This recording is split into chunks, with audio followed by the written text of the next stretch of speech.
दोस्तों, आपने भी वो खबर सुन ही ली होगी कि 1 अप्रैल के बाद कुछ यूपीआई ट्रांजैक्शंस पर 1.1% फीस लगनी शुरू हो रही है।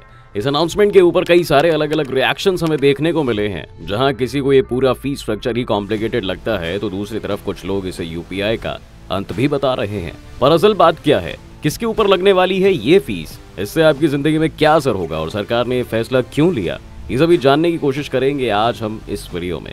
अंत तक बने रहिएगा हमारे साथ। लेकिन वीडियो शुरू होने से पहले अगर आप चैनल पर नए हैं या आपने अभी तक चैनल को सब्सक्राइब नहीं किया है, तो चैनल को सब्सक्राइब करना और बेल आइकॉन दबाना बिल्कुल ना भूलें। सबसे पहले तो कंफ्यूजन को दूर करने के लिए कुछ हार्ड फैक्ट की तरफ ध्यान देते हैं ताकि मामला समझ में आ सके। पहली चीज तो ये कि जो चार्ज लगाया गया है उसे इंटरचेंज फी कहा जाता है और ये सिर्फ और सिर्फ उन ट्रांजैक्शंस के लिए होगा जो प्रीपेड पेमेंट इंस्ट्रूमेंट्स या पीपीआई के थ्रू की जाएंगी। ये पीपीआई क्या होती है, इसका सीधे शब्दों में मतलब है कि आपके पेटीएम और फोन पे जैसे ई वॉलेट्स और गिफ्ट कार्ड्स, यानी अगर आप किसी दुकान पर जाकर पेमेंट करते हैं तो अगर वो पेमेंट यूपीआई के थ्रू आपके बैंक अकाउंट से डायरेक्टली उस दुकानदार के बैंक अकाउंट में जा रही है तो आपको कोई पैसा नहीं पे करना है। लेकिन अगर यही पैसा आप अपने वॉलेट से उसे भेज रहे हैं तो फिर ये इंटरचेंज फी लगाई जाएगी। इस इंटरचेंज फी का भी एक थ्रेशोल्ड है और अगर कोई ट्रांजैक्शन 2000 रुपए से कम की है तो फिर इस पर कोई अलग से फी नहीं लगाई जाएगी। ये सभी रूल्स 2000 से ज्यादा की ट्रांजैक्शन पर ही लगाए जाएंगे, जो कि यूपीआई ट्रांजैक्शन का 5% हिस्सा है। अब इस इंटरचेंज फीस के भी अलग अलग लेवल्स हैं। अगर आप कन्वीनियंस स्टोर की बात करें तो फीस 1.1% है, लेकिन म्यूचुअल फंड, रेलवेज और इंश्योरेंस जैसी कैटेगरीज में ये 1% ही है। जो मर्चेंट सुपरमार्केट की कैटेगरी में आते हैं उन्हें 0.9% फीस देनी पड़ेगी, जबकि टेलीकॉम, यूटिलिटीज, एजुकेशन, एग्रीकल्चर और रियल एस्टेट से जुड़ी एंटिटीज को 0.7% देनी होगी।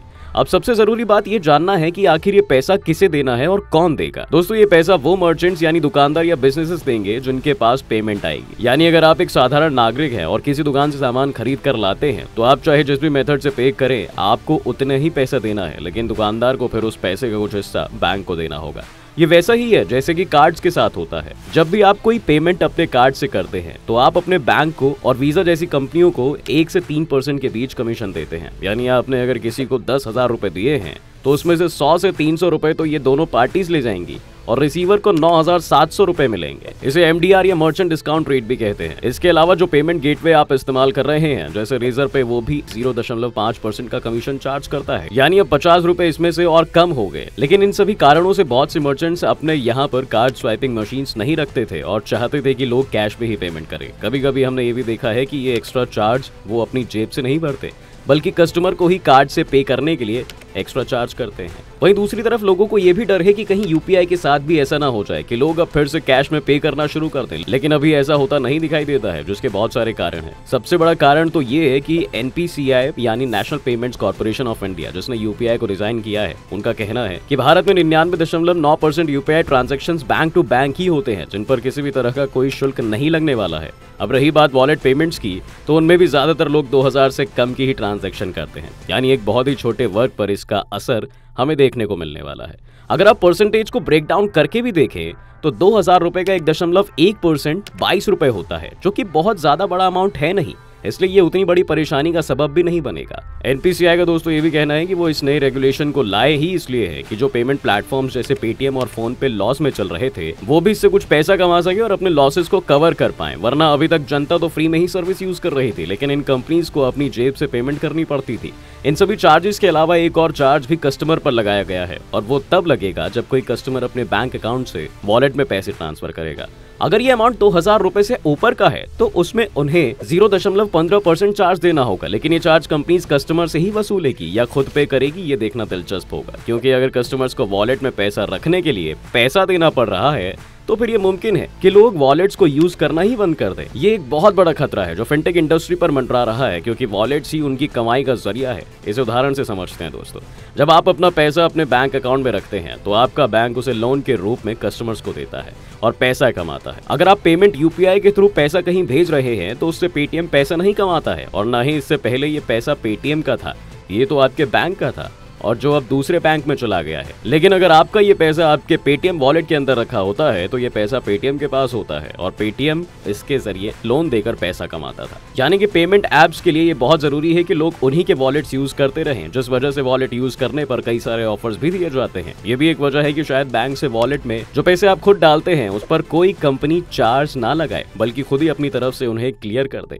अगर आपको ये रेगुलेशंस बहुत अच्छे नहीं लग रहे हैं तो घबराइए मत, क्योंकि सितंबर के महीने में इन सभी चेंजेस और उनके परिणामों की समीक्षा की जानी है। और अगर ये पाया जाता है कि लोग इससे खुश नहीं हैं या फिर ये फैसला यूपीआई की पॉपुलैरिटी को कम कर रहा है तो मुमकिन है कि इसमें चेंजेस किए जाएं। और अगर कोई बहुत ही बड़ी बात हो गई तो हटाया भी जा सकता है। कुछ लोगों ने सरकार के इस कदम को डिजिटल रुपये की तरफ बढ़ते उनके कदमों की तरह भी देखा है। ये पूरी तरह मुमकिन हो कि यूपीआई इस तरह की रेस्ट्रिक्शंस को लगाकर सरकार डिजिटल रुपये को प्रमोट करना चाहती है। अभी के लिए तो यूपीआई पर इतनी ही रेस्ट्रिक्शंस है क्योंकि डिजिटल रुपये टेस्टिंग स्टेज पर है, लेकिन जैसे ही वो जनता के लिए लॉन्च हो जाएगा शायद यूपीआई पर रेस्ट्रिक्शंस बढ़ जाएं। डिजिटल रुपए का आइडिया बहुत फैसिनेटिंग भी है दोस्तों, क्योंकि ये ब्लॉकचेन पर बेस्ड है और एक फ्यूचरिस्टिक कॉन्सेप्ट है। ये एक तरह की क्रिप्टो करेंसी ही है, लेकिन इसे सरकार का समर्थन है, जिस वजह से सेंट्रल बैंक डिजिटल करेंसी या फिर सीबीडीसी भी कहा जाता है। और यूपीआई के मुकाबले ये काफी सुपीरियर टेक्नोलॉजी है। यूपीआई के साथ अभी परेशानी ये है कि इसके लिए आपको इंटरनेट की जरूरत पड़ती है, और अगर किसी वजह से आपके पास इंटरनेट नहीं है या फिर सिग्नल नहीं आ रहा तब भी आप ट्रांजैक्शन नहीं कर पाएंगे। जबकि सीबीडीसी को ऑफलाइन भी यूज किया जा सकता है, जिससे कि ये सभी इलाकों में यूज किया जा सकेगा। सीबीडीसी का एक फायदा भी है दोस्तों, अब सभी तरह की ट्रांजैक्शंस का रिकॉर्ड बहुत ही आसानी से रखा जा सकता है, जिससे करप्शन से लड़ने में भी काफी मदद मिलेगी और ब्लैक मनी को ट्रेस किया जा सकता है। सीबीडीसी का फायदा आपको इंटरनेशनल पेमेंट्स में भी मिलेगा। अभी जो स्विफ्ट नेटवर्क है उसके जरिए ही इंटरनेशनल पेमेंट की जाती है, जिसमें न सिर्फ 3 से 5 दिन तक का वक्त लग सकता है, बल्कि साथ ही साथ इसमें आपको 2 से 3% का कमीशन भी देना पड़ता है। जबकि डिजिटल करेंसी के इस इंफ्रास्ट्रक्चर से इस कमीशन को कम करने और पेमेंट में लगने वाले समय को भी कम करने का प्रयास किया जा रहा है। डिजिटल रुपये कब सभी के इस्तेमाल के लिए मार्केट में आएगा इसके बारे में तो कुछ अभी नहीं कहा जा सकता, लेकिन यूपीआई में आने वाले बदलाव ने लोगों के बीच में चर्चा के लिए एक नया विषय तो छोड़ ही दिया है। और साथ ही लोगों को ये भी समझ में आने लगा है कि कोई भी व्यवस्था परमानेंट नहीं होती। कब साल भर पहले ये कहा जाता था कि यूपीआई हमेशा के लिए फ्री रहेगा, आज उस नेशन को चैलेंज किया जा रहा है। पर जो लोग ये अटकलें लगा रहे हैं कि धीरे धीरे यूपीआई की सभी ट्रांजैक्शंस पर इस तरह के चार्ज लग जाएंगे, क्या उनकी बात में कुछ दम है? क्या सरकार का सचमुच ये प्लान है कि सभी ट्रांजैक्शन से थोड़ी बहुत फीस ले ली जाए? इसके बारे में तो अभी कुछ कहना बहुत मुश्किल होगा, लेकिन आप कमेंट्स में हमें बता सकते हैं कि आप इसके बारे में क्या सोचते हैं। उम्मीद है दोस्तों आपको आज की इस वीडियो में काफी कुछ नया मिला होगा। अगर आपको ये वीडियो पसंद आया है तो वीडियो को लाइक करें, और अगर आप इस चैनल पर नए हैं तो जाने से पहले चैनल को सब्सक्राइब करना बिल्कुल ना भूलें।